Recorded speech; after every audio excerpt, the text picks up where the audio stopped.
Pour aujourd'hui, euh, nous débuterons en encadrant le webinaire d'aujourd'hui par la présentation des éléments prioritaires reliés au recrutement et à la rétention des enseignants, ou RRE, en Alberta.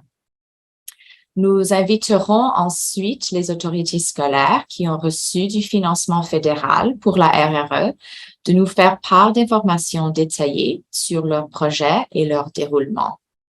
Cela permettra aux participants d'en apprendre davantage sur les activités en cours en Alberta, dont le but est de combler le manque d'enseignants francophones et de langue française et de poser les questions qui leur viennent à l'esprit. Nous passerons ensuite à un aperçu rapide du webinaire du novembre 2022.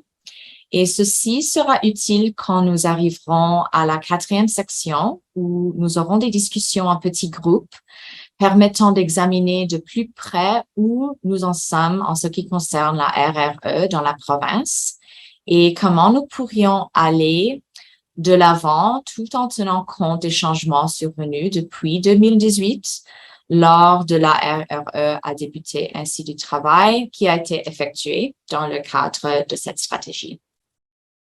Je tiens à vous informer que ce webinaire est enregistré et qu'il sera affiché sur la page web du PLOE d'ici quelques jours.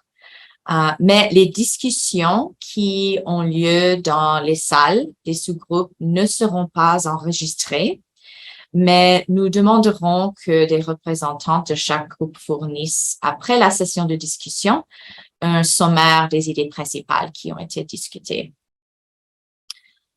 Je vais vous dire que nous ne savons pas encore quand le gouvernement fédéral lancera le prochain appel de propositions portant sur la RRE. Par conséquent, la discussion d'aujourd'hui nous aidera à nous y préparer.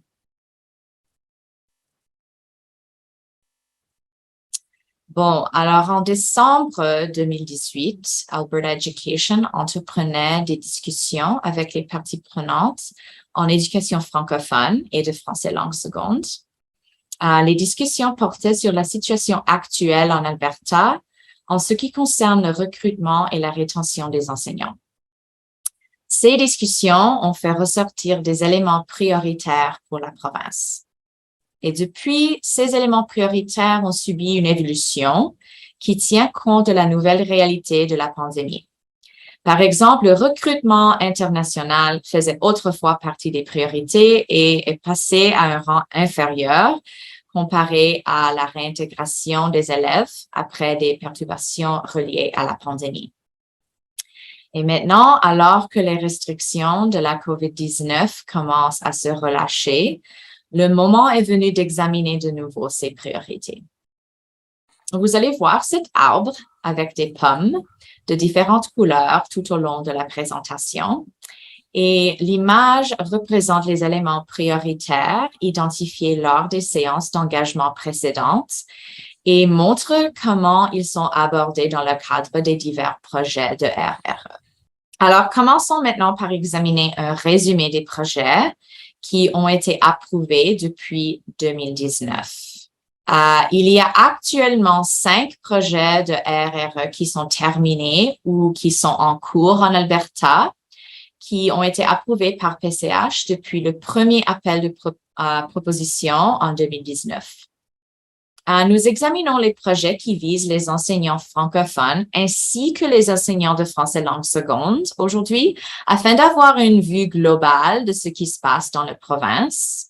Et de plus, c'est certainement possible qu'un projet déjà approuvé qui cible, par exemple, les enseignants de français langue seconde, pourrait être adapté au contexte de la langue française en milieu minoritaire. Alors, c'est pour ceci qu'on regarde tous les projets. Cette diapo représente les 3 projets qui ont été approuvés pour le préscolaire à la 12e année et les éléments prioritaires de l'Alberta qui ont été abordés par ces projets. Alors, vous pouvez voir que 2 des projets s'adressent aux enseignants formés localement. Et ça, c'est représenté par ces 2 pommes en rouge foncé. Tous les 3 projets offrent un soutien aux régions rurales ou éloignées. Un projet offre du soutien pour la réintégration après les perturbations reliées à la pandémie. Et un projet s'adresse aux communautés de pratique ou mentorat entre nouveaux enseignants et enseignants expérimentés. Et 2 projets répondent à la promotion de la profession des enseignants auprès des jeunes albertains. Alors, nous allons maintenant examiner de plus près chaque projet afin que vous puissiez voir exactement quels sont ceux qui répondent à quelle priorité. Alors, le premier projet est le trousse de promotion de l'enseignement comme voie de carrière de Edmonton Public, qui a été achevé en mars 2021. Tel que représenté ici, ce projet répond principalement à la promotion de la profession des enseignants auprès des jeunes albertains, les enseignants formés localement et un peu de soutien aux régions rurales ou éloignées. Edmonton Public a créé une vidéo très instructive et engageante l'année dernière qui sera mise en lien sur notre page web. Et ils ont fourni une mise à jour de comment ça se déroule depuis la fin du projet en mars 2021, ainsi que des renseignements sur un autre projet qui se termine à la fin de cette année scolaire. Et ce projet est le développement et adaptation de ressources de réintégration pour les programmes d'immersion française et de français langue seconde. Et ce projet répond surtout aux priorités de soutien aux régions rurales ou éloignées et la réintégration après les perturbations reliées à la pandémie. Alors, cette vidéo qui est à propos des 2 projets est en anglais, mais si vous voulez lire plus à propos du projet en français, vous pouvez trouver les annexes de tous les projets sur la page web du PLOE dans la section intitulée « Activités financées ». Alors, je vais maintenant jouer ce vidéo. Ça va prendre peut-être quelques secondes.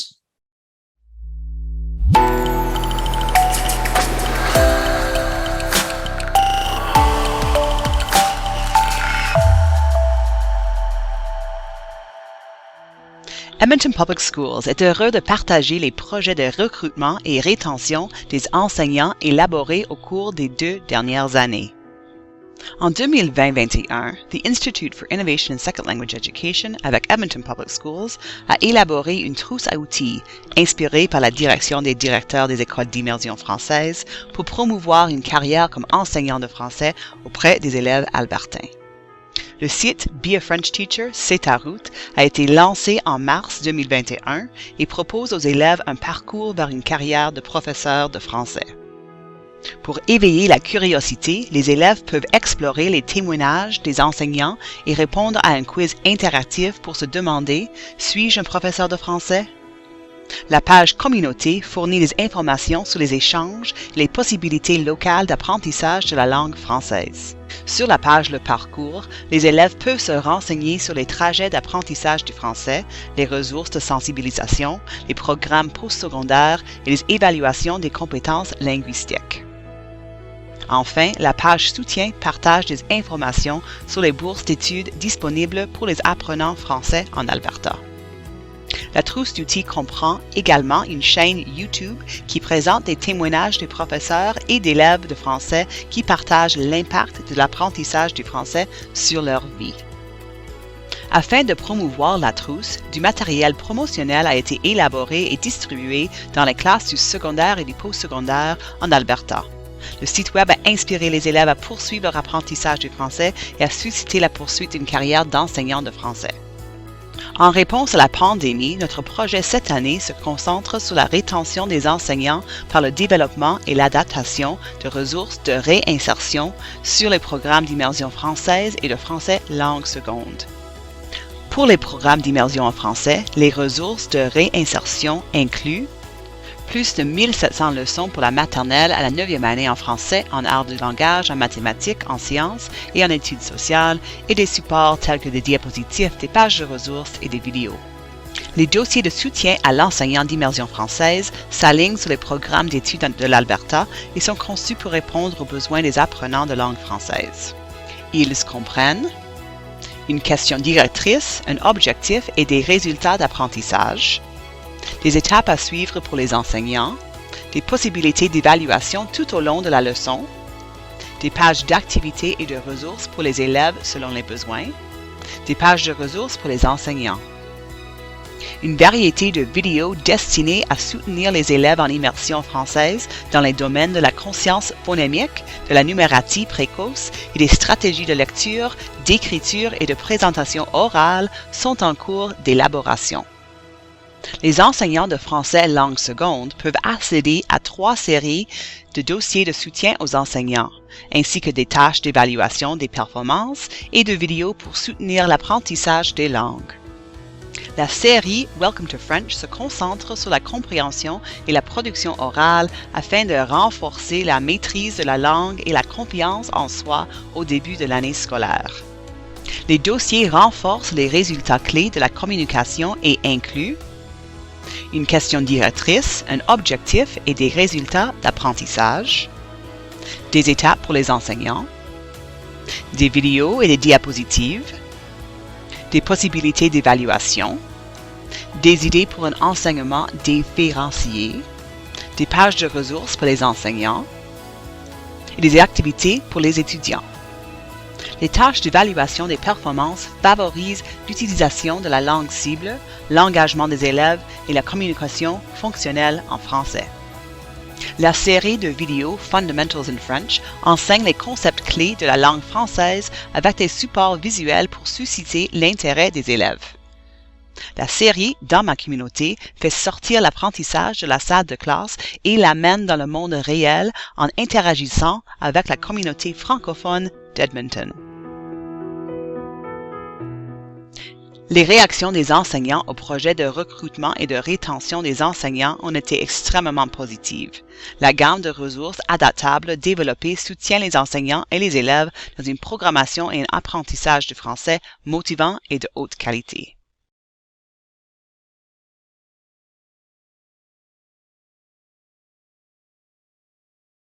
Malheureusement, ils ne sont pas ici aujourd'hui, mais ils nous avons fourni avec une vidéo en français. J'ai complètement oublié, alors ça c'est bien. Mais si vous avez des questions à propos d'une des projets d'Edmonton Public, vous pouvez certainement nous envoyer un courriel après ce webinaire et nous pouvons vous mettre en contact avec Edmonton Public si ça vous intéresse. Alors, je dois juste repartager mon écran pour la présentation ici. OK, bon. Alors, on passe maintenant au projet du recrutement et rétention d'enseignants dans les écoles de langue française en milieu minoritaire en Alberta, dirigé par Franco-Sud et en partenariat avec le FCSFA. Et ce projet répond à 4 des éléments prioritaires, les enseignants formés localement, le soutien aux régions rurales ou éloignées, le perfectionnement professionnel lié à l'enseignement dans un contexte minoritaire, les communautés de pratique ou mentorat entre nouveaux enseignants et enseignants expérimentés, et aussi la promotion de la profession des enseignants auprès des jeunes albertains. Alors, on va maintenant regarder cette vidéo, pardon.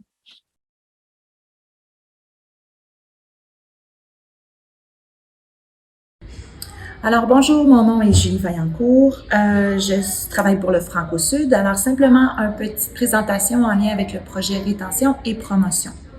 Suite à la demande de la Fédération des conseils scolaires francophones de l'Alberta, le Franco-Sud a pris sous son aile le projet Rétention et Promotion de recrutement pour les enseignants francophones en Alberta. Pourquoi ce projet est tellement important? C'est simplement qu'il y a un manque important d'enseignants francophones au sein de nos écoles et d'autant plus qu'il y a un partage de la même clientèle de nouveaux enseignants entre les écoles francophones et les écoles d'immersion. Nous avons vu le projet, la façon de le développer en 2 volets. Le premier volet, évidemment, étant la rétention et la promotion. Et le second volet étant davantage l'accompagnement des nouveaux enseignants et la rétention de ces derniers. Dans cette première année, ce que nous avons mis de l'avant et dans le projet, c'est tout d'abord la promotion. On a, pour commencer, ciblé 3 groupes prioritaires qui étaient les élèves actuels de nos écoles secondaires de la 9e à la 12e année dans le système francophone, ainsi que les nouveaux enseignants des facultés d'éducation en Alberta, mais aussi au travers le Canada. Et finalement, tout autres nouveaux enseignants en Alberta qui seraient à la recherche de nouveaux défis. Pour pouvoir promouvoir tout ça, on a mis en place, ou bientôt sous peu, un site web et des affiches publicitaires qui seront communs aux 4 conseils scolaires francophones pour pouvoir amener les gens à venir nous visiter et à nous connaître. Et évidemment, l'un des principaux objectifs est de créer des liens avec les différentes facultés d'éducation francophones au travers le Canada. Évidemment, un objectif est de poursuivre nos présences dans les différentes foires d'emploi pour pouvoir aller sur place recruter ces nouveaux enseignants. En ce qui concerne le deuxième volet du projet, qui est plus l'accompagnement et la rétention des enseignants, alors dans ce volet-là, d'abord, afin de bien connaître les besoins des enseignants pour pouvoir bien les accompagner et les garder au sein de nos conseils scolaires, un sondage a été envoyé à différents publics, c'est-à-dire les enseignants, les directions d'école et aussi les gens qui travaillent de près et de loin avec les enseignants pour connaître leurs besoins. Ensuite, un autre élément qu'on a développé, c'est pour l'année scolaire 22-23, c'est une journée d'accueil pour pouvoir présenter aux nouveaux enseignants dans la province de l'Alberta qu'est-ce que c'est enseigner en français en Alberta, leur donner un aperçu et un portrait assez précis des exigences, des recommandations, des programmes d'études, de l'inclusion scolaire, de la francisation, bref, de tout ce qu'un enseignant nouvellement arrivé en Alberta devrait connaître. Et puis, évidemment, dans cette deuxième année scolaire-là, en lien avec, dans cette deuxième année du projet-là, en lien avec la rétention et l'accompagnement, on souhaite développer un programme d'accompagnement. Le sondage qui a été envoyé va nous permettre de mettre sur pied ce programme-là et puis de le faire premièrement, probablement en projet pilote une première année pour pouvoir l'améliorer d'année en année. Alors voilà un petit peu où est-ce que se situe notre projet à ce point-ci. Évidemment, le tout est fait en collaboration avec la Fédération et on espère que suite à ces 2 ans de développement de projet, le projet va se poursuivre et puis va se solidifier aussi en ce qui a trait vraiment la promotion et l'accompagnement des nouveaux enseignants. Voilà, merci beaucoup. Bon, merci. On a des représentants de ce projet ici aujourd'hui. Alors, est-ce que il y a des questions au sujet de ce projet?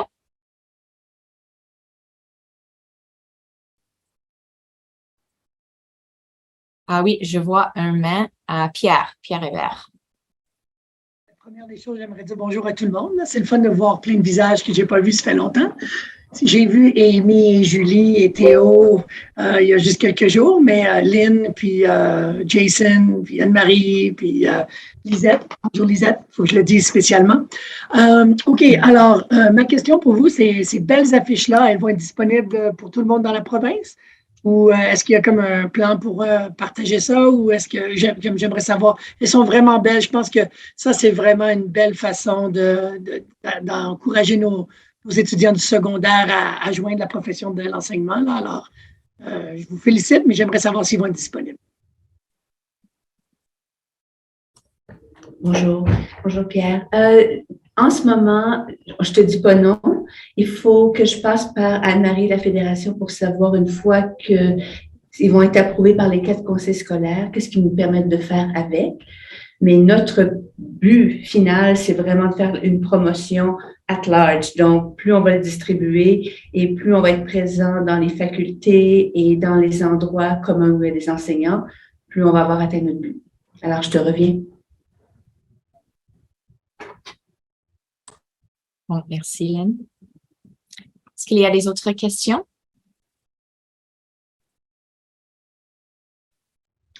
J'aimerais juste rajouter, je vous félicite parce que c'est pas seulement vers des enseignants de français, un peu comme Edmonton Public, le Be a French Teacher. J'aime que c'est aimes-tu le sport, aimes-tu le français, aimes-tu d'autres choses en français. C'est ça qu'on a besoin, c'est des enseignants en français. Alors, je trouvais ça, c'était super, c'est vraiment bien. Bon, merci. Merci, Pierre. Alors, je vais attendre ton invitation pour aller visiter ta faculté. Bon, alors, pardon.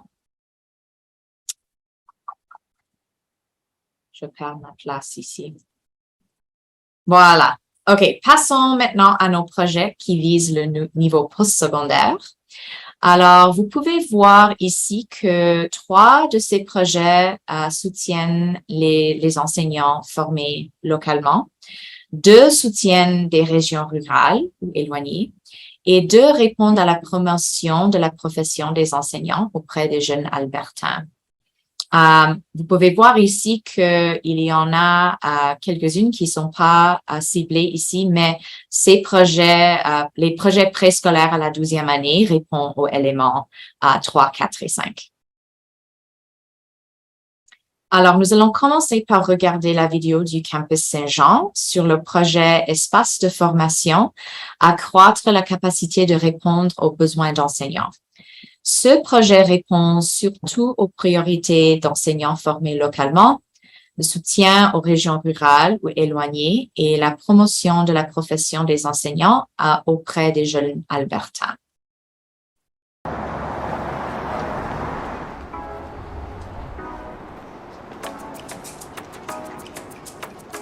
Bonjour!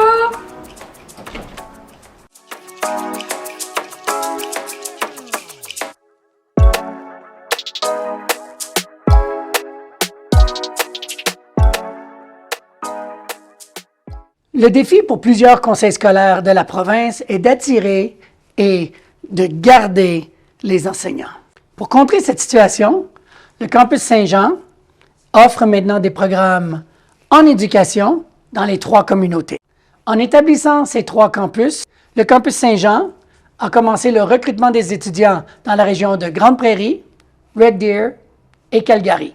Nous offrirons le programme de 2 ans du BEd-AD et le programme de 4 ans au BEd. Au primaire, au secondaire et avec des majeurs comme études sociales, sciences, mathématiques et bien sûr français. Le programme satellite m'a vraiment aidé avec mon français, mais je pense que l'environnement m'a vraiment aidé à devenir plus confortable dans mes compétences linguistiques françaises et vraiment d'avoir je peux communiquer plus facilement avec les autres maintenant. Le campus satellite est basé sur le fait d'offrir des cours en présentiel, des cours à distance. Tous les cours qui sont offerts du campus de Calgary en ce moment sont offerts avec un mode de livraison comodal. Alors, les étudiants ont l'avantage de pouvoir rester à la maison s'ils ont des symptômes et ça permet aussi à nos étudiants de d'autres régions de se joindre à notre cohorte. Grâce à ce nouveau programme satellite de l'Université de l'Alberta, j'ai réussi à retourner aux études tout en jumelant ma vie professionnelle, ma vie familiale. Et puis, c'est difficile lorsqu'on vit en région de pouvoir simplement retourner et devenir un peu ou se perfectionner dans sa vie professionnelle. Et grâce au campus satellite, j'arrive à travailler, à participer à ma communauté et puis à réaliser mon rêve. C'est beaucoup de travail, mais je crois que le jumelage de tous ces aspects de ma vie font en sorte que à la fin de mon diplôme, je serai une candidate excellente. Et le fait d'avoir travaillé dans les écoles et avoir participé à la vie communautaire francophone va me permettre, en tant que future enseignante dans cette majorité anglophone, de vraiment comprendre le désir et l'identité et pouvoir le donner à mes futurs élèves. Je recommande fortement l'expérience satellite du campus Saint-Jean parce que c'est vraiment une option pour les gens qui, comme moi, habitent à Calgary et pour qui se déplacer à Edmonton ou pour faire la formation n'est pas envisageable. Donc c'est l'opportunité pour faire le métier qu'on aime. Si on est passionné par l'enseignement, si on veut faire ce métier en français à Calgary, donc c'est la meilleure option. Et je recommande fortement cette expérience. Les campus satellites du campus Saint-Jean ont reçu un appui des communautés francophones et francophiles de ces régions. La CFA, l'Alliance française, les conseils scolaires francophones et anglophones qui offrent des programmes d'immersion de ces régions nous appuient fortement et nous permettent de faire de la promotion et du recrutement d'étudiants et de professeurs pour offrir ces programmes.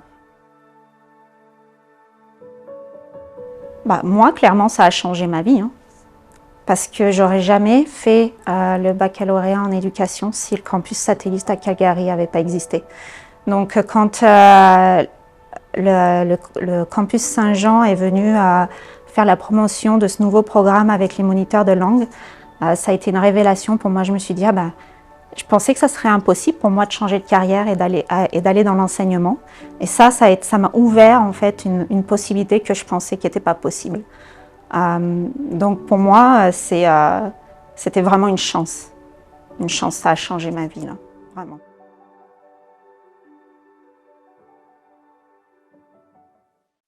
Oh, merci.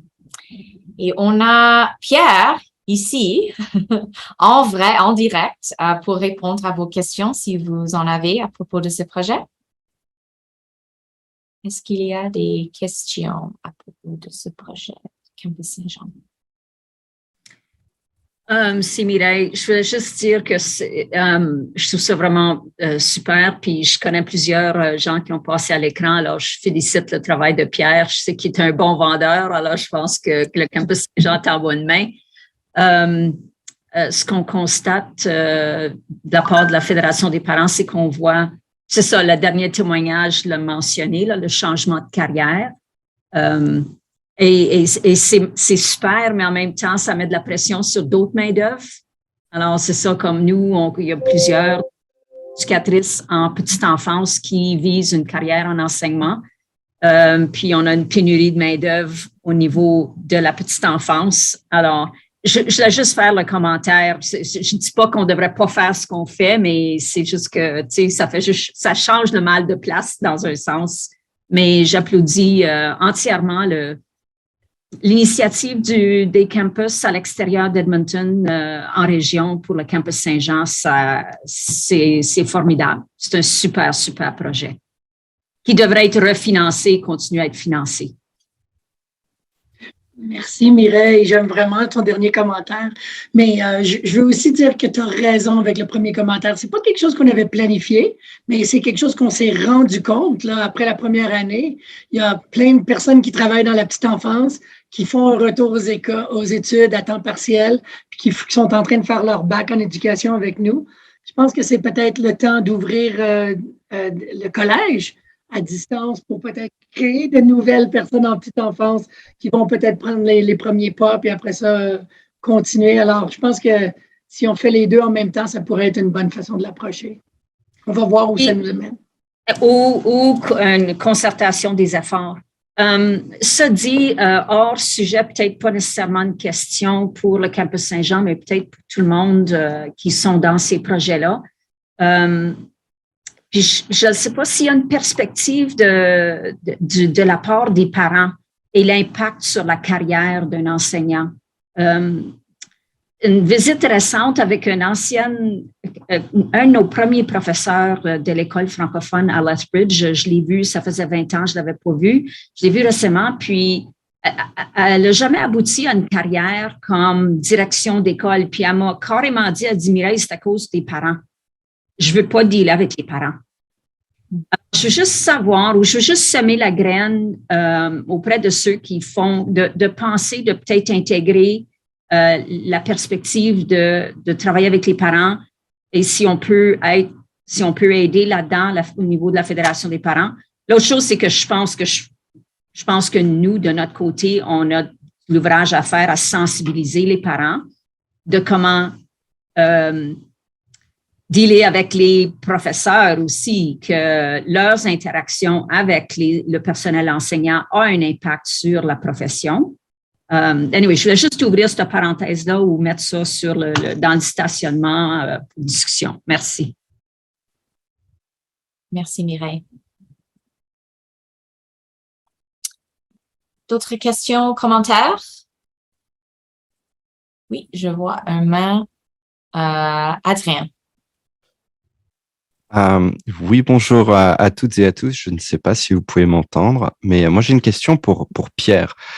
Déjà, je suis un peu ébahi par la qualité de la production vidéo de votre annonce, etc. Et puis en plus, vous avez très bien joué votre rôle. Hein. Je pense qu'un Oscar serait bien reçu. La question que j'ai pour vous, c'est à quel point est-ce que ce programme, pour le moment, a connu un certain succès? Parce que moi, je suis presque étonné de voir que Calgary, qui est une ville si grande, ait besoin d'un soutien comme ça de la part du campus Saint-Jean. Est-ce que ça veut dire qu'ils ont encore moins de ressources qu'à Edmonton, à Calgary? Alors, qu'est-ce que tu veux dire? J'essaie de comprendre la question là, pour être certain que je la réponds bien. Le campus de Calgary est tout nouveau. Ça fait 1 an que c'est ouvert. Le campus de l'Université de l'Alberta de Calgary. D'accord. Ce que je voulais dire, c'est que, on sait que le campus Saint-Jean, c'est la référence à Edmonton pour le campus francophone, etc. C'est le seul d'ailleurs. Mais à Calgary, est-ce qu'ils n'ont pas d'université capable de faire des programmes en français aussi, je sais pas, aussi capable de former des enseignants en français? C'est pour ça qu'il y a un tel besoin de s'implanter pour le campus Saint-Jean à Calgary et proposer une aide quelque part? Écoute, cette question-là, il y a Workland qui est là, le School of Education de UofC. On a Sylvie avec nous ici, là, elle pourrait aussi te répondre. Je pense que c'est une question très intéressante parce que il y a déjà UofC qui est là, mais on offre des programmes différents, je dirais. Alors, merci. Et Sylvie? Oui, exactement. Notre clientèle est différente.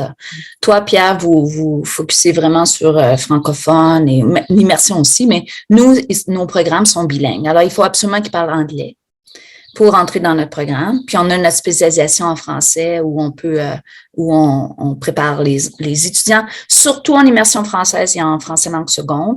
Quelques-uns viennent des fois pour le francophone, mais c'est parce qu'ils parlent déjà français, ils sont déjà des locuteurs natifs. Donc, oui, notre clientèle est différente. C'est ça. Merci, Sylvie. Je pense que c'est mieux que ce soit toi qui réponde ça que moi, en tout cas. C'est certain. Moi, je dirais que une chose que nous, on fait, puis c'est parce que c'est le campus Saint-Jean, ça a toujours, tous nos cours sont en français, 100% des cours. Alors, tu fais un bac de 4 ans, t'as 40 cours en français. Tu fais un bac de 2 ans, le BEd-AD, t'as 20 cours, 22 cours en français. Alors, à part les cours d'anglais, évidemment. Alors, je dirais que, tu sais, on offre des choses. J'espère qu'on se complète là. Puis, qui sait, un jour, on travaillera peut-être même ensemble pour créer des choses comme ça. J'ai essayé déjà. D'accord, merci. Et Théo? Oui, je voulais juste réagir par rapport à la vidéo parce que l'une des personnes, en l'occurrence la dernière personne qui a parlé, est une ancienne monitrice du programme Odyssée en moteur de langue. Alors, donc, chaque année, nous, ici au ministère, nous avons une formation provinciale de moniteur de langue Odyssée et puis on invite toujours le campus Saint-Jean comme tradition de présenter le programme disponible auprès du campus. Et apparemment, ça porte des fruits parce que Julie est vraiment la preuve. Et puis, chaque année, on arrive aussi à convertir les moniteurs à devenir étudiants en éducation dans l'ordre de 5 personnes par année. Et c'est quelque chose qu'on continue aussi. Puis merci au campus Saint-Jean d'avoir offert ce service partenariat à travers leur agent de promotion. Moi, je veux dire que c'est intéressant parce que si on regarde la majorité de nos étudiants au BEd, ils viennent ou du programme d'Odyssée ou des éducatrices en petite enfance en ce moment-là. Parce qu'on a une demande maintenant au BADAD où on demande de l'expérience avec les jeunes. Et ça, ce sont les deux meilleures façons d'aller chercher de l'expérience avec que ce soit les enfants ou les adolescents. Alors, j'avoue qu'on arrive avec des gens qui ont déjà de l'expérience dans les écoles, dans le système francophone, excusez-moi, je dis francophone, mais albertain, que ce soit tant francophone qu'immersion. Et puis, c'est incroyable, ils arrivent tellement en avance sur d'autres étudiants, je dirais, là, parce qu'ils ont vraiment de l'expérience. Alors, moi, j'applaudis Odyssée et le travail que vous faites, Théo, aussi. Oui, ce programme aussi, ça aide beaucoup avec la pénurie, c'est certain. Merci.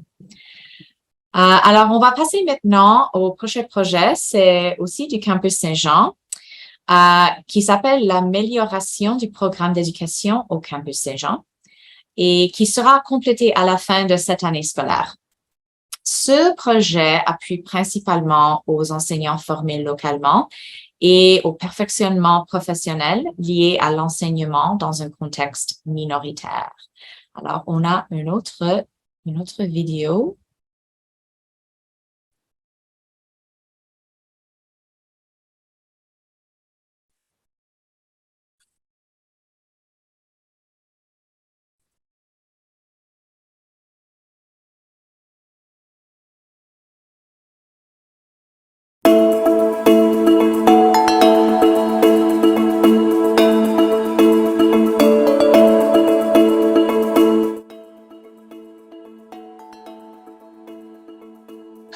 J'aimerais vous parler de 3 projets que nous avons pu réaliser grâce à la subvention obtenue du fédéral pour renforcer la formation de nos étudiants au campus Saint-Jean. Commençons par le projet Micro-formation et badge numérique. Pour enrichir la formation de nos étudiants, nous avons invité des personnes du terrain des écoles pour offrir 15 micro-formations regroupées autour de 3 grandes thématiques. La première thématique a porté sur la préparation au stage. Nos étudiants ont eu la chance de participer à des ateliers qui les ont mieux outillés dans les domaines suivants: les relations avec les élèves, l'organisation de la salle de classe, la création de mini-leçons pour évaluer les apprentissages à distance, la communication interculturelle. La deuxième thématique a touché à l'inclusion et au bien-être. Grâce à nos invités dynamiques et passionnés, les étudiants ont appris à gérer le travail de groupe, à établir un climat de classe inclusif, à prendre soin de leur santé mentale et à passer à travers leur première année d'enseignement sans trop de stress. La troisième thématique a touché à l'enseignement en ligne et hybride. Les étudiants ont participé à des ateliers sur les différentes plateformes numériques et ont appris à utiliser une panoplie d'outils pour favoriser l'engagement des élèves dans un contexte d'apprentissage en ligne. Et ceux et celles qui ont participé aux 5 formations d'une même thématique ont reçu un badge numérique qu'ils ont pu inclure dans leur portfolio de développement professionnel. Écoutons à ce sujet le témoignage d'Assetou Koum. Grâce aux micro-formations sur les thématiques de la technologie, telles que l'apprentissage actif des élèves en classe présentielle et hybride, et aussi l'animation des différents types de classes virtuelles, j'ai compris les notions asynchrones, synchrones et hybrides, et j'ai appris aussi à mieux gérer mes cours en ligne. Le deuxième projet a été celui de la co-planification. Certains de nos professeurs-chercheurs ont développé des cours en collaboration avec des personnes du terrain. Écoutons à ce sujet le témoignage de Marianne Jacquet, professeure spécialiste des questions liées aux enjeux de la diversité. La collaboration avec des enseignants pour le développement du cours EDUS 101 est une expérience innovante et enrichissante. Innovante parce que les enseignantes sont pleinement engagées dans la co-construction d'un cours universitaire, ce qui n'est pas habituel, et enrichissante parce que cette collaboration permet d'ancrer l'approche interculturelle et réflexive qui est privilégiée dans ce cours en s'appuyant à la fois sur leur grande expertise professionnelle en contexte scolaire francophone et immersif et également sur leurs connaissances personnelles en tant qu'enseignantes issues de l'immigration et de minorités visibles. En somme, cette collaboration permet de répondre au plus près aux attentes du milieu scolaire et aux besoins et défis rencontrés par les étudiants immigrants et de minorités visibles qui doivent s'adapter à une culture éducative très différente de celle dans laquelle ils ont été scolarisés dans leur pays d'origine. Le troisième projet a été celui du co-enseignement. D'autres professeurs ont décidé de se lancer dans l'aventure du co-enseignement. Ce fut le cas de Samira Elatia dans le cadre de son cours sur l'évaluation des apprentissages. Écoutons le témoignage de Samira. Le projet nous a permis de travailler sur un cours sur l'évaluation des apprentissages. Le cours a plusieurs sections, presque 4 ou 5 chaque année. Et on voulait s'assurer qu'il y a un élément d'équité à tous les étudiants. Et le projet, les fonds de ce projet nous ont permis l'été dernier de calibrer ce cours de façon à ce qu'on fasse du co-teaching et que tous les étudiants, en travaillant en équipe, ils reçoivent le même matériel, ils reçoivent le même enseignement, les mêmes ressources, ils sont formés de la même façon. Et il nous a aidé vraiment à contribuer à mieux comprendre et à mieux rendre le cours plus équitable à tous les étudiants pour qu'ils répondent tous aux mêmes résultats d'apprentissage. Merci. Tous ces projets de collaboration avec le milieu scolaire ont permis de mieux sensibiliser nos étudiants à la réalité des écoles et d'augmenter leurs chances de succès durant les stages.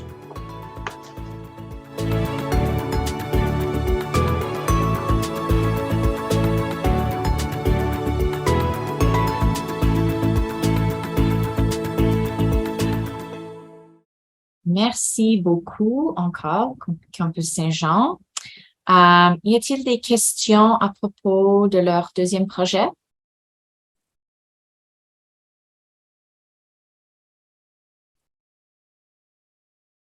Et sinon, on passe au dernier projet. La dernière vidéo que nous allons regarder aujourd'hui est celle de la Workland School of Education de l'Université de Calgary. Et leur projet, stratégie de recrutement et de rétention des enseignants dans les programmes d'immersion française et français langue seconde.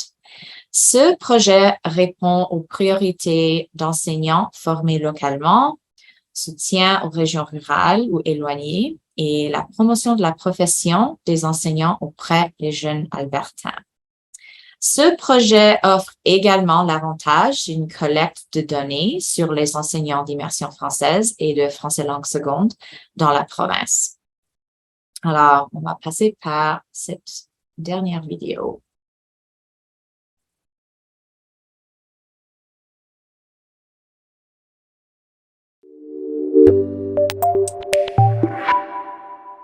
Bonjour, je m'appelle Sylvie Roy, je suis professeure au Workland School of Education. I oversee the project Teacher Retention and Recruitment with my colleagues from Workland School of Education who are part of the French Advisory Committee. Bonjour, je m'appelle Tina Laird, je suis chercheuse sur le projet. I coordinate the French Teacher Recruitment and Retention Project as curriculum developer. This project has two initiatives. The first one is to collect data with a survey, with interviews with teachers, of the satisfaction of the teachers in Alberta who are teaching French. The second initiative is that we want to recruit more teachers for French in Alberta because the goal of this particular project is to have more teachers. We need more teachers in Alberta for French. So the second initiative is really to recruit teachers, but also to retain those that already are teaching French and might need some professional development in order to improve their language or even the pedagogical approaches. Just to give you a little context, in Workland School of Education, we are preparing teachers for French for over 20 years. We prepare teachers through quality programming. Au Workland School of Education, nous offrons un programme bilingue pour les gens qui parlent deux ou plusieurs langues. L'accent est mis sur la pédagogie de français langue seconde dans nos cours de spécialisation en français. The concurrent Bachelor of Education enables students to obtain an initial undergraduate degree in French from the Faculty of Arts and a Bachelor of Education with a teachable in French within 5 years. We also have agreements with other faculties in our concurrent program. For students who have already completed a bachelor's degree, the Bachelor of Education after degree can be completed in 2 years with specialization courses and practicum in French. Nous développons actuellement des cours en ligne afin de recruter plus d'étudiants. Un certificat de maîtrise en pédagogie du français langue seconde s'offrira complètement en ligne à partir de l'été 2022. Pour les enseignants qui ne s'intéressent pas vraiment à suivre le certificat de maîtrise complet, chacun des cours pourrait être suivi comme un cours intitulé Open Study visant le développement professionnel. We are also developing an online course in French for undergraduate students. The course will take an interdisciplinary approach with strong foundations in pedagogy and sociolinguistics. The research we are conducting will help inform the design of the course. We are seeking input from stakeholders and have formed a team of BEd students to help co-create the course. Nous offrons aussi des bourses pour nos étudiants pour qu'ils puissent aller perfectionner leur langue quand ils en ont besoin. So through collaborating with our partners, we really work with the school boards, French associations, our communities. We really want to work with them to find a way to have more teachers in French, but also to retain those we have.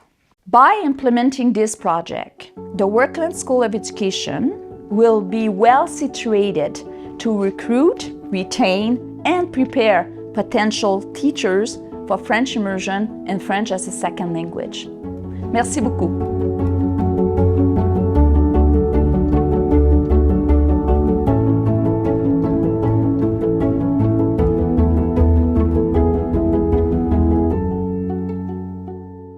Bon, merci beaucoup.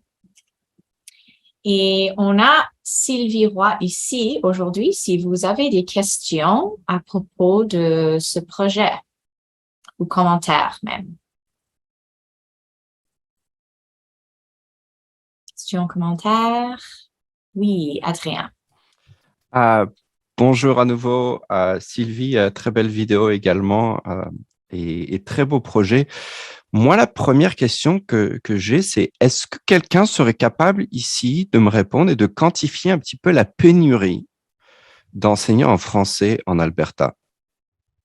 Parce qu'évidemment, les projets comme les vôtres, qui est le type de projet que nous, à Concordia University of Edmonton, nous aspirons à avoir un jour, est motivé par une pénurie que l'on connaît, mais pour moi, c'est un petit peu toujours, tout le monde en parle, mais est-ce que quelqu'un a des chiffres? Et je vois qu'il y a un sondage ici, alors est-ce que peut-être vous pourriez m'éclairer un petit peu de ce côté-là?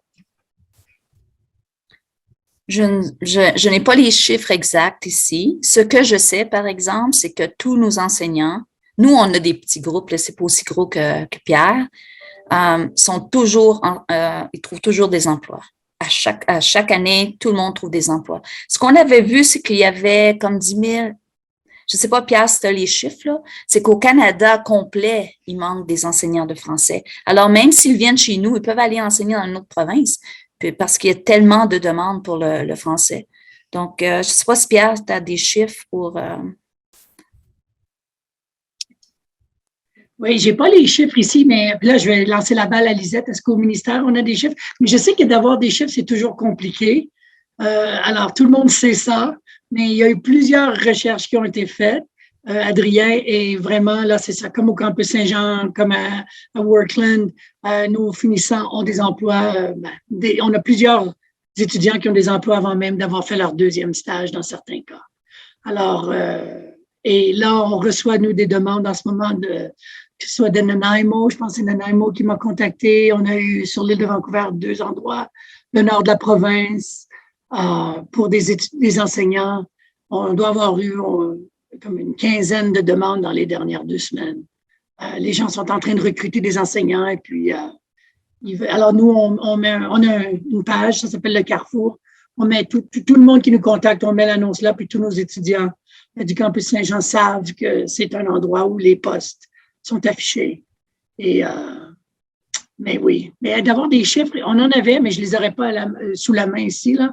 Mais c'est reconnu. Là. C'est pour ça d'ailleurs que les octrois sont donnés, que le TR existe, parce que c'est partout dans le pays. Là. C'est rendu que les foires à l'emploi au Nouveau-Brunswick ne sont plus tellement heureux quand l'Alberta se présente. C'est vrai, parce qu'eux aussi ils ont une pénurie.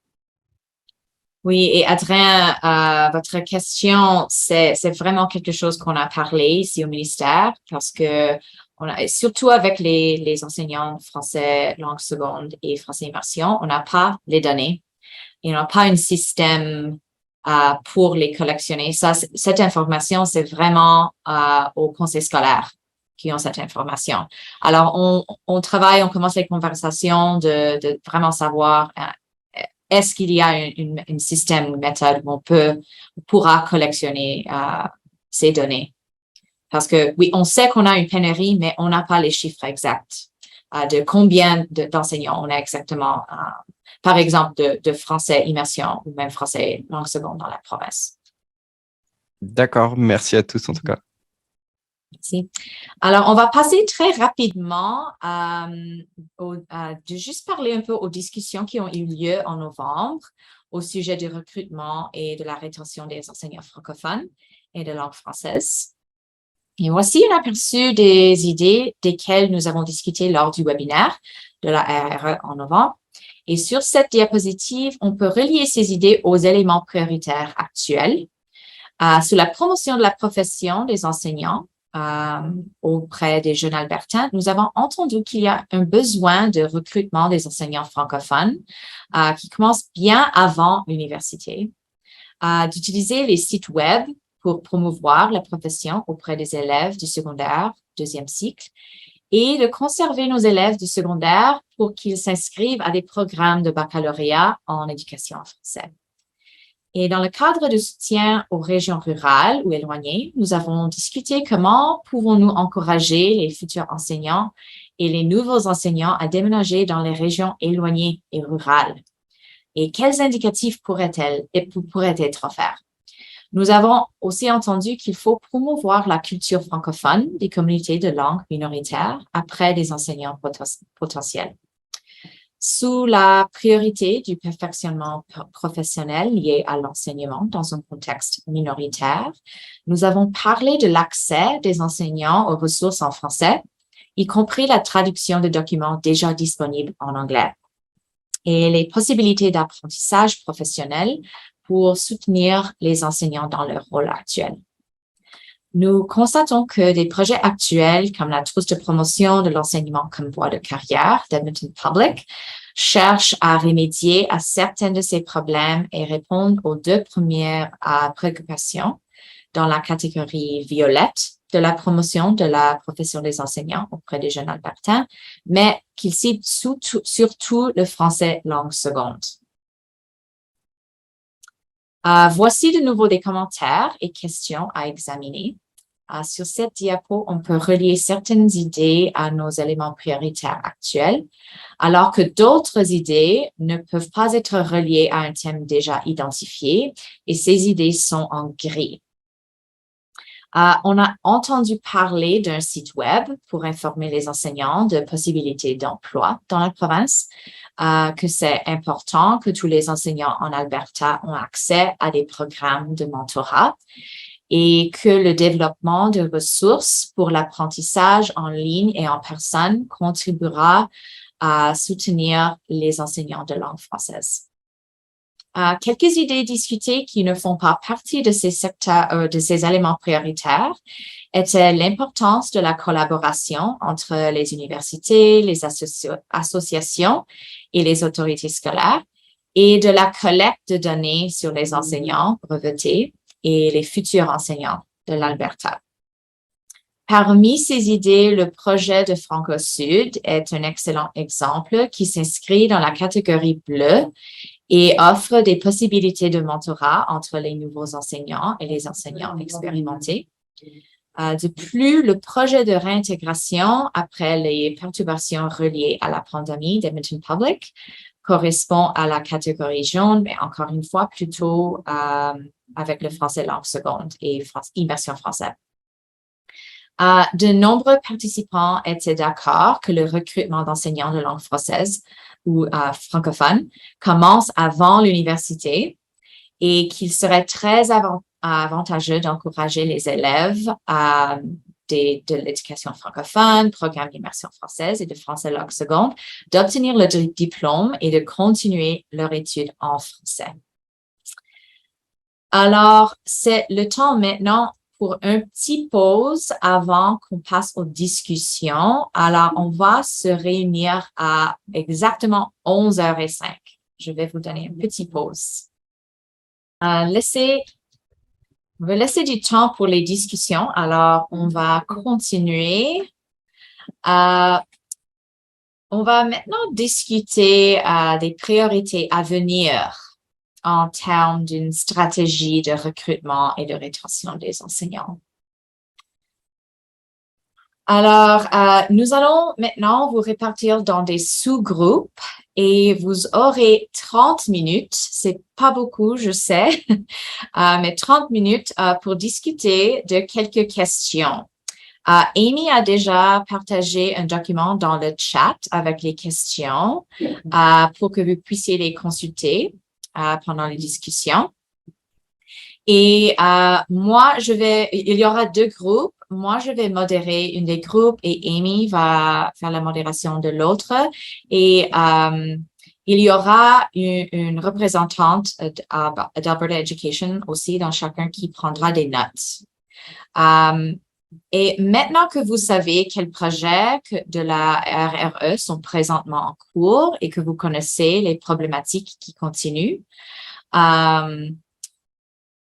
vous allez examiner de nouveau les éléments prioritaires. Alors, les 6 priorités identifiées en juin 2021 sont-elles encore pertinentes?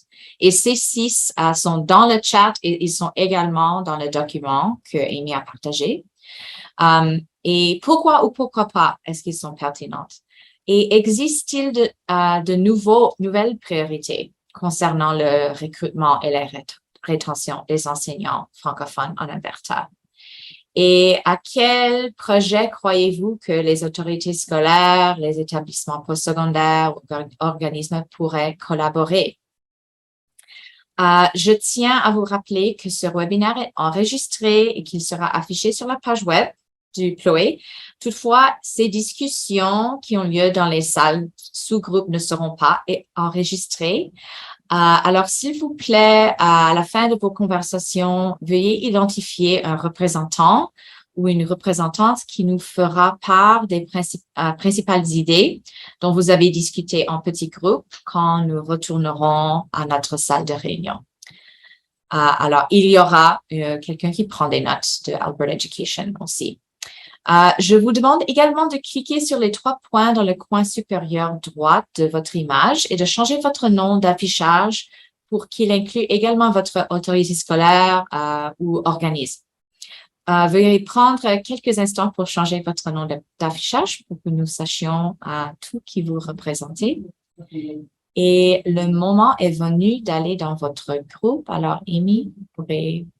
merci beaucoup. Dans les salles, est-ce qu'il y a dans la première salle quelqu'un qui veut faire un petit résumé de ce qui était parlé pendant vos discussions?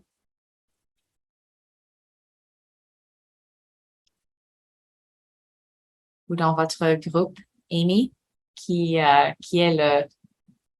Est-ce que c'est toi? Ou peut-être Pierre? Nous n'avons pas décidé non plus. Non. Théo a pris des notes, alors...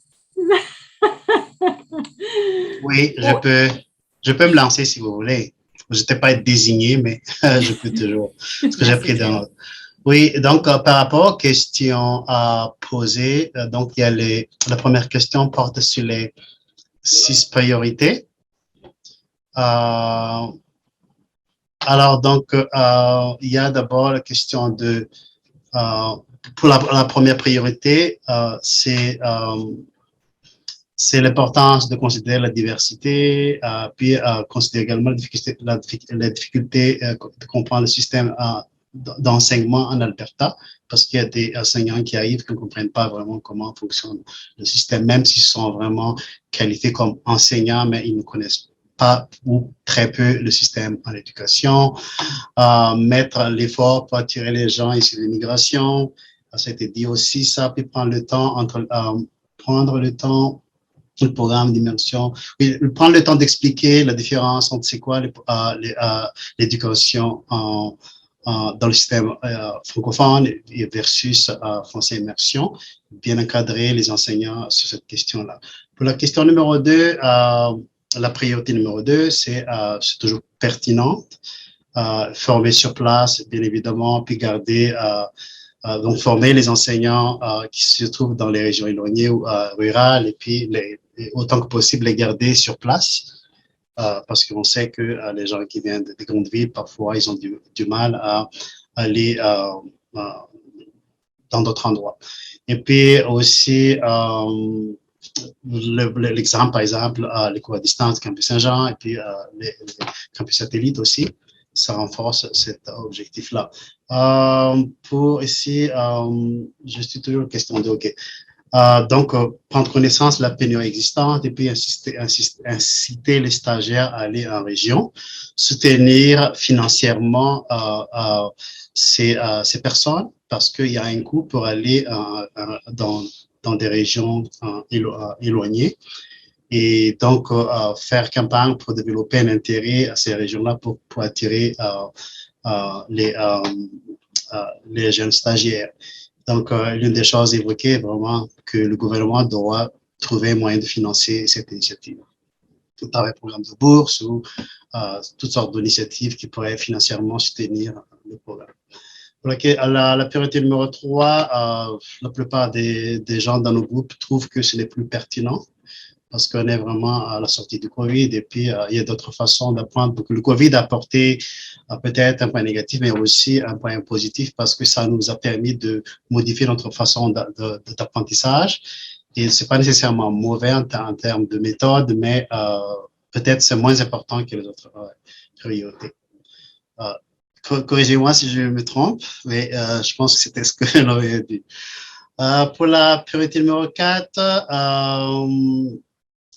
oui, donc, attends, je regarde la question. Oui, perfectionnement professionnel lié à l'enseignement dans un contexte minoritaire. Donc, ça a été évoqué que des initiatives pour justement augmenter l'opportunité d'apprentissage à travers des cours du soir, cours de fin de semaine.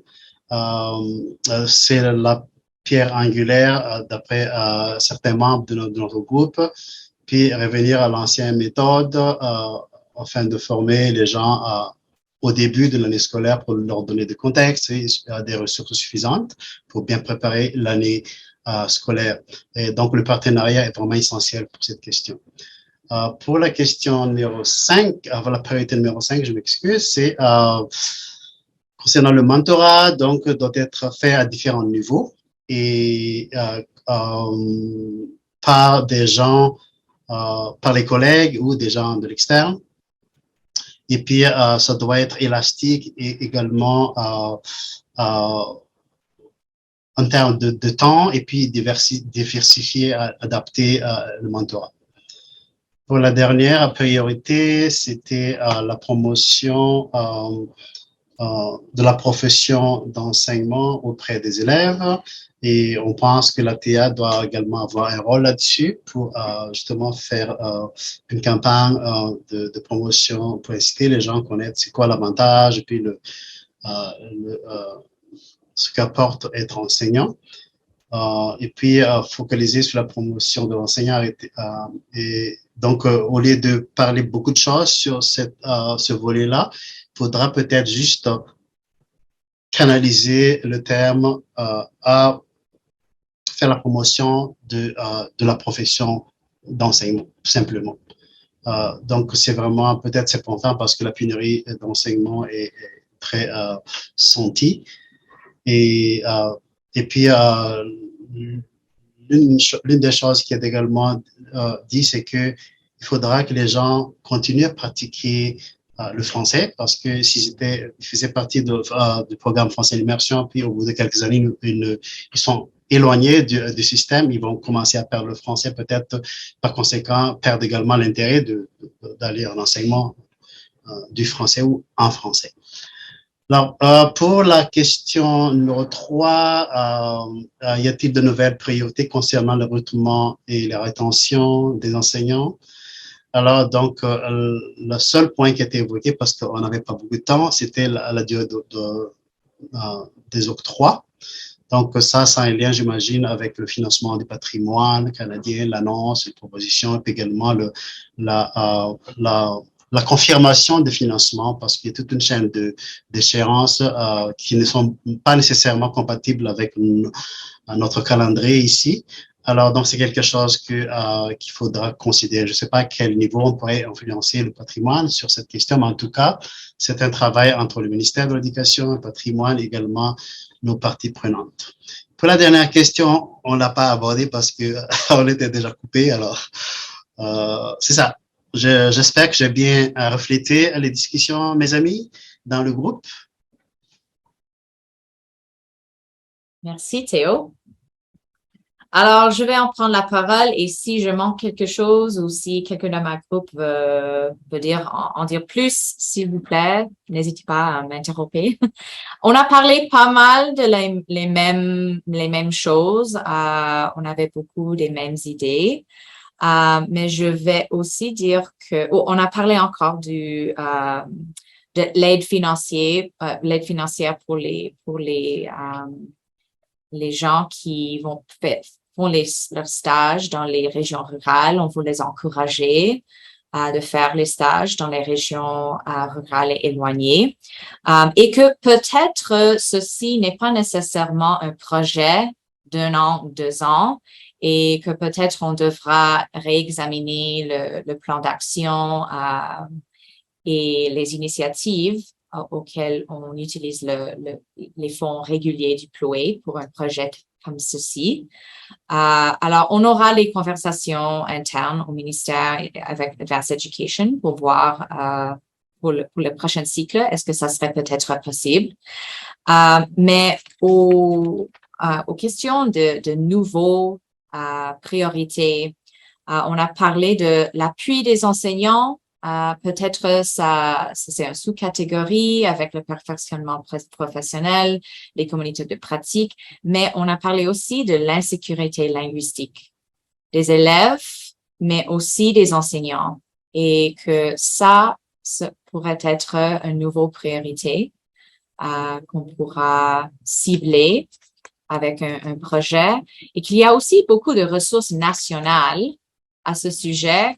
C'est pas vraiment nécessaire de recréer quelque chose de nouveau, mais peut-être un projet où on pourra utiliser ces ressources ou les adapter au contexte albertain, ou comment on pourra les communiquer, que ces ressources existent. Ça serait peut-être une idée de projet en dessous de cette priorité. Mais oui, pas mal de notre discussion, c'était très similaire à notre groupe et de ce que Théo nous a parlé. Est-ce qu'il y a des autres commentaires, quelque chose que j'ai manqué de notre groupe? Oui, un commentaire de Amy que Sylvie a fait pas mal de recherches sur l'insécurité linguistique, oui.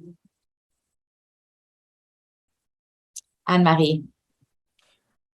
Juste quand on parlait de promotion de la profession d'enseignant, les 2 dernières années avec la pandémie et puis là avec tout ce qu'il y a autour du curriculum, les messages dans les médias ont été vraiment négatifs par rapport à la profession.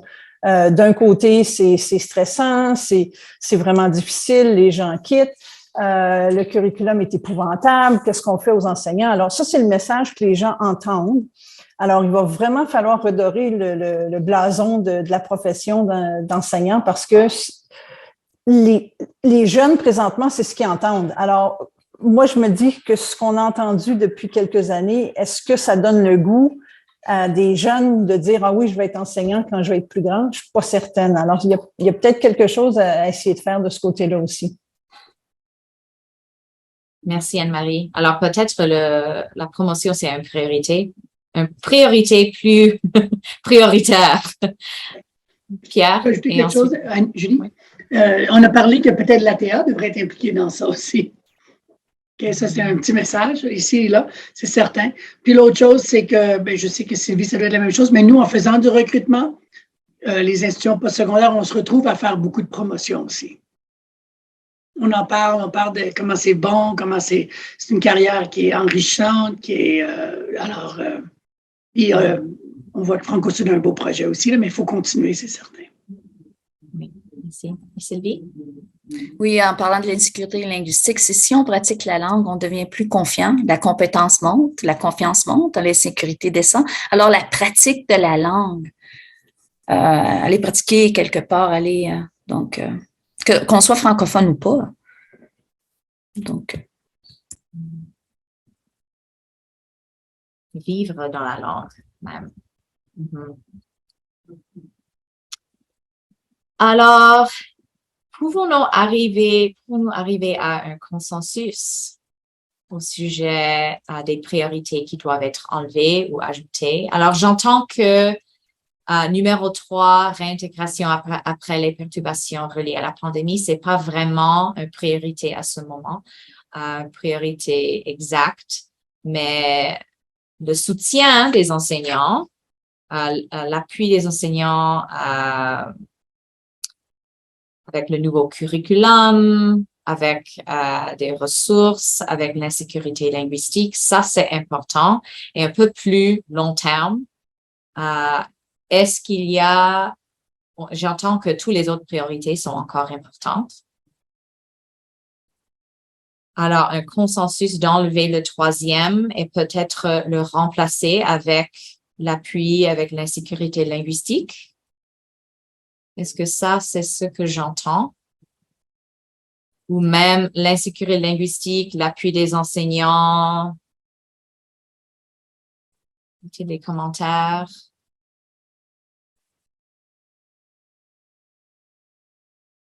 Alors, typiquement, j'entends rien, c'est oui. La réponse, c'est oui. Alors, d'accord. On a un peu de temps maintenant pour des questions, des commentaires. Adrien, vous voulez additionner quelque chose? Non, je voulais juste essayer de vous aider un petit peu parce que tout le monde était silencieux. J'ai peut-être mal compris l'idée générale qui émanait du groupe, mais j'ai l'impression que certaines des choses que nous avons listées peuvent faire partie de catégories préexistantes. Que quelque part, l'insécurité linguistique, ça peut faire partie du perfectionnement professionnel. C'est également la promotion de la profession des enseignants auprès des jeunes albertains et de leur rappeler qu'il y a des opportunités d'aller au-delà de leur insécurité et de devenir enseignant, etc. Donc, je suis pas sûr qu'on ait besoin d'une catégorie supplémentaire, mais j'ai peut-être mal compris l'opinion générale et dans ce cas, je m'en excuse. Non, moi, je pense que c'est une bonne idée, ça, Adrien, de mettre des choses qui vont ensemble. Je pense que l'insécurité linguistique doit être un courant continu dans toutes nos priorités, puisque c'est quelque chose qui ne se fait pas en isolement. Tu ne construis pas ta sécurité linguistique en isolement, mais on doit la faire à travers quelque chose.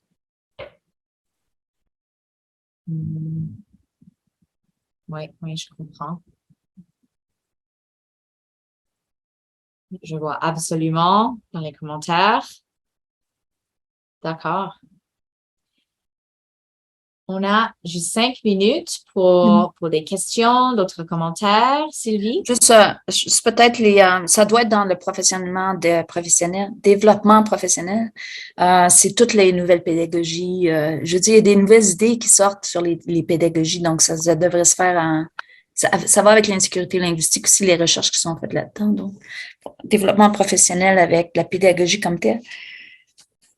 Parce qu'enseignant le milieu minoritaire ou en immersion ou avec juste le français langue seconde, c'est différent. Puis il y a différentes pédagogies.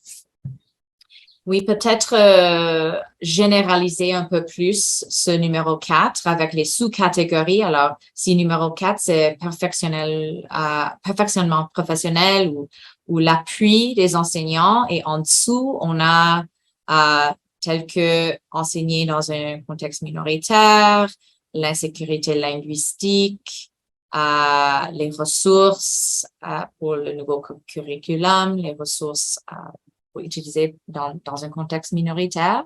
Est-ce que ça serait un peu plus flexible qui permettra d'intégrer plus de les éléments de nos conversations? Mais juste pour préciser, avoir une priorité pas mal plus générale, mais avec des précisations là-dedans pour donner des exemples, des idées de projets qui pourront plus cibler quelque chose, une sous-catégorie là-dedans. Oui, ça peut être des paragraphes aussi qui expliquent la catégorie. Oui. Donc, ça peut inclure ceci, ceci, ceci. Oui, oui. D'accord.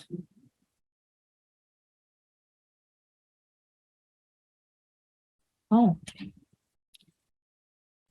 Est-ce que les priorités sont placées de manière aléatoire ou est-ce qu'elles sont placées dans un ordre chronologique ou d'événements ou il arrive quand il arrive? C'est pas mal aléatoire. Et c'est vraiment, on doit cibler tous à la même fois pour vraiment avoir un impact, je crois. Oui, les chiffres, c'est juste pour donner un ordre, mais c'est pas un ordre chronologique. C'est pas une ordre. Oui. D'accord. Bonne question, merci. Peut-être une dernière question, Julie. Donc, si ce n'est pas par ordre chronologique ou par ordre de priorité, est-ce que quand on fait des demandes de fonds, si on va faire des demandes dans le futur, il faut absolument couvrir tous les points ou est-ce que le rejet d'un projet va dépendre si les autres ont déjà couvert ce point ailleurs? Oui, et ça dépend vraiment du projet. Comme vous avez vu avec les vidéos, il y avait des projets qui ciblaient une priorité. Il y avait des autres qui ciblaient 3, 4 ou même 5. Alors, ça dépend vraiment du projet. C'est juste de donner la direction pour voir vraiment qu'est-ce qu'on a besoin dans la province. Ces conversations nous donnent de la direction pour savoir où est-ce qu'on devra cibler un projet et où est-ce que les projets qui se passent maintenant ou qui sont finis, où est-ce qu'ils ont ciblé? Est-ce qu'on pour les enseignants francophones, on a vu que il y avait chaque priorité était ciblée par au moins un projet. Mais est-ce qu'il y a des priorités qui ont besoin un peu plus d'attention des projets? Mais ça dépend vraiment au projet. Théo. Oui, juste pour ajouter ce que Julie vient de dire, c'est qu'il faut juste tenir compte du fait que les appels d'offres se trouvent au niveau national. C'est-à-dire que les demandes ne viennent pas uniquement d'une province, mais de toutes les provinces du Canada. Donc, en fonction du nombre de demandes que Patrimoine reçoit, en fonction également de la grandeur de l'enveloppe budgétaire pour les projets, parce que l'approbation de ces projets est entièrement à la discrétion du Patrimoine canadien. Et j'imagine qu'ils doivent également avoir leurs propres priorités, mais qu'on ne connaît pas. Mais on va certainement communiquer que ça, c'est les priorités en Alberta et on a discuté, on fait l'engagement et ça, c'est ça qu'on entend. Anne-Marie. Oui, puis ça, ce sont les priorités pour les projets qui sont spécifiques en recrutement et rétention. On disait, il y a un nouveau protocole qui va s'en venir à un moment donné. Et puis, alors, le plan d'action va être fait. Alors, s'il y a des éléments des projets, comme tout à l'heure, Julie, dans la présentation pour Franco-Sud, la Fédération mentionnait de continuer avec la promotion puis l'appui aux enseignants, mais si c'est important, mais ça peut être inséré dans la programmation régulière. Et puis, à ce moment-là, on a plus de contrôle là-dessus que quand on demande pour un projet spécifique au fédéral. Alors, c'est à garder en tête aussi. Oui, c'est ça. Et un dernier commentaire de Oui, Sylvie? je sais que c'est midi déjà. Je me demande s'il faut pas aussi penser à... je me demandais si on devrait faire des relations avec d'autres facultés d'éducation dans d'autres provinces. Donc, c'est juste une idée comme ça. Est-ce que Patrimoine Canada ou est-ce que le gouvernement veut qu'on fasse des choses hors province avec d'autres pour renforcer les choses? Je ne sais pas. Juste une idée de même, hein, mais il faut commencer par travailler à la maison ensemble avec Pierre, puis Adrien et moi, mais aussi à d'autres. C'est ça. Peut-être une idée pour le futur. Alors, on est à midi. Merci beaucoup de venir, de prendre du temps, de nous joindre aujourd'hui. On a des très bonnes idées, de très bonnes discussions. Et je vous souhaite une bonne fin de semaine. Au revoir. Merci. Au revoir. Merci.